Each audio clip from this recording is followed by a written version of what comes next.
Kondisi kamar kosan yang dipenuhi sampah menjadi viral di media sosial. Akun @kesik26 mengurai cerita soal kamar kosan yang dipenuhi tumpukan sampah.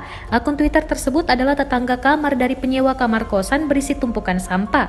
Sudah 2 bulan ditinggal pemiliknya, kondisi kamar itu pun akhirnya terkuak. Sudah 2 bulan lamanya sang penyewa kamar tersebut kabur dan tak membayar uang kosan. Alhasil, pemilik kosan pun akhirnya memutuskan untuk menyewakan kembali kamar tersebut. Namun alangkah terkejutnya sang pemilik kosan ketika mendapati tumpukan sampah memenuhi ruangan. Kondisi kamar yang dipenuhi tumpukan sampah itu lantas diurai oleh akun @kesik26.